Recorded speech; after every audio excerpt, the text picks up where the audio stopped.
If someone watched 30 seconds of your day, they could tell if you're getting stronger or staying stuck. Not because of big moments, because of tiny habits. This isn't about weak people, it's about weak patterns that keep good people small. When you change the patterns, the label falls off. So let's walk through the patterns that quietly drain your power and the simple, realistic moves that turn them into strength. It often starts with a victim story. After a few hard setbacks, the mind shifts into an external locus of control. Life happens to me. You hear it in lines like, "There's no point, they never listen, that's just how it is." The cost is subtle but huge. You wait for permission instead of taking the first step. The fix is smaller than you think. Shrink control to the next 10 minutes. Ask yourself what you can move before the hour ends. Send one clarifying email. Ask one specific question. Move one tiny piece forward. Micro wins retrain your brain from helpless to capable, and self-respect climbs with every small action. Close behind is fear of failure. When risk feels like danger, comfort starts to look like wisdom.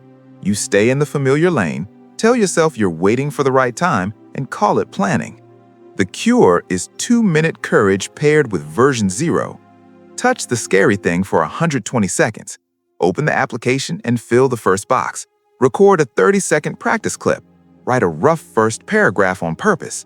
Fear usually drops after action, not before. Version 0 gives you permission to start. Momentum upgrades quality fast. Another sign shows up as big promises and short follow-through. Motivation is loud on Monday, your calendar is quiet by Friday.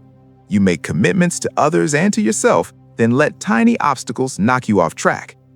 Don't wait for willpower. Tie the habit to a trigger and a minimum. After coffee, 5 push-ups. After lunch, 10 minutes on the course. At 7 p.m., 5 minutes of budgeting. Put it on your calendar like a meeting with yourself. Minimums beat moods. Consistency builds belief. Weak patterns also hide in how we handle feedback. If every critique sounds like, "You're bad," instead of, "This part needs work," emotions drive the car. Either you fire back or shut down. Here, the body goes first, the story second. Do 3 slow breaths. Inhale, tiny top-up, long exhale. Then ask 3 calm questions. What exactly did they say? What can I learn? What will I change? Reply with 3 specific changes and a date. Short, neutral, forward. This keeps your thinking brain online and turns criticism into improvement. Some of us run on other people's approval. No praise, no progress. You crowdsource every step, ask for permission to breathe, and stall without a thumbs up. Try a 7-day validation detox. Each night, write 3 wins you saw and 1 lesson you learned. Share finished work, not half steps. Replace "Was that good?" with "Here's what I shipped." You're building self-trust, and self-trust is the engine for change. Avoiding responsibility is another heavy anchor. When things go wrong, the finger points outward, or you disappear until the storm passes. It feels safer in the moment, but it kills growth. Use the ownership sentence. Here's what I did, here's the impact, here's what I'll do next time. Then actually do the next step. Ownership cuts drama in half and earns respect twice as fast. Conflict style reveals a lot. Passive-aggressive habits, sarcasm, silent treatment, side comments feel safer than direct talk, but they stretch tiny problems into long fights. Shift to clean language with the win script. When this happens, the impact is this. Next time, let's do that. Example, when plans change last minute, I'm scrambling. Next time, can we text earlier or agree on a backup plan now? No blame, just behavior, impact, and a path forward. And if someone drifts into gossip triangles, direct the conversation to the person who isn't in the room. Direct is kind. Triangles are slow poison. Boundaries test the strongest among us. Saying yes to everything seems generous until your calendar is a rescue mission and your priorities drown. You don't need a speech. You need 1 sentence said calmly once. "I can't take that on this week. I can do X by Friday." Or, "I'm not available for that, but I support you doing it." The first few times, your nervous system will bark. Keep going. Every clean no is a yes to what actually matters. Underneath many of these patterns sits emotional reactivity. One text, one look, and your day derails. That's a nervous system on high alert. Use the 90-second reset, then ground with a quick 5, 4, 3, 2, 1 scan. 5 things you see, 4 you feel, 3 you hear, 2 you smell, 1 slow breath. Then only reply or wait 10 minutes and write a shorter message.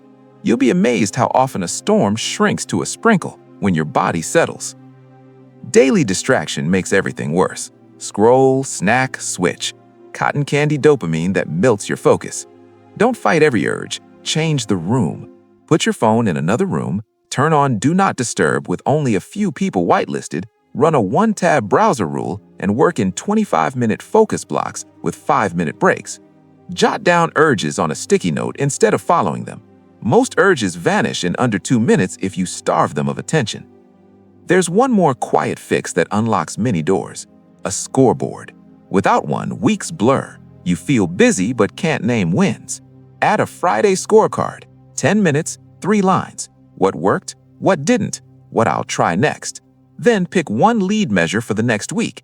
Pages written, workouts done, pitches sent, and put checkboxes where you'll see them. Once you measure, you can adjust. Once you adjust, you improve. And watch the story you tell about yourself. Old labels, bad with money, not a gym person, always choking, become cages. Rewrite them with behavior, not slogans. Start sentences with, I'm the kind of person who, and then collect proof. Saves 10% on payday, moves my body daily, speaks once in every meeting. Identity follows evidence. You don't fake it till you make it, you behave it till you believe it. Let's bring this down to everyday life. A sharp email lands and your chest spikes. Old pattern, spiral, reply long, regret. Strong move, 3 breaths, name the feeling, anxious. Ask for 3 specifics and a fix by date. Block 25 minutes for the first fix, send a short recap. A friend invites you into weekend plans you don't want. Old pattern, say yes, stew later. Strong move, I'm not free Saturday, I can do coffee next week. Studying with your phone tugging every 5 minutes. Old pattern, lose 2 hours. Strong move, phone in a box, 1 25-minute block, urges on a sticky note, 5-minute break outside. None of this is flashy. All of it works.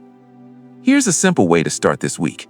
Pick one pattern you recognized: victim talk, fear of failure, no follow-through, thin skin, approval chasing, dodging ownership, sideways conflict, soft boundaries, constant distraction, and pair it with one move from today. Write a single if-then rule so it runs on autopilot. When I hesitate to start, I do 2 minutes and decide after. When I want to scroll at night, I park my phone across the room and read for 10 minutes. When I get sharp feedback, then I breathe and ask for 3 specifics. Close your week with a short scorecard and set one lead measure for the next 7 days. Repeat. Small, steady is how strong grows. 2 honest reminders before we wrap. Strength is practice, not personality. You don't wake up as a strong person and then act strong. You act strong in small ways and the identity follows. And if these patterns are tied to trauma, panic, or depression, bring in a professional. Help is strength. The tools you heard today work even better with support. Weak is just a playlist of habits. Victim stories, fear, no follow-through, thin skin, chasing approval, dodging ownership, sideways conflict, soft boundaries, noisy environments. Strength is the opposite playlist, played daily. Pick one track, play it for 2 minutes today, then again tomorrow. If this helped, like the video so more people see it, share it with someone who needs a practical push, and subscribe for more clear, psychology-backed guides each week. In the comments, tell me the one pattern you're changing and the move you'll use today. You've got this.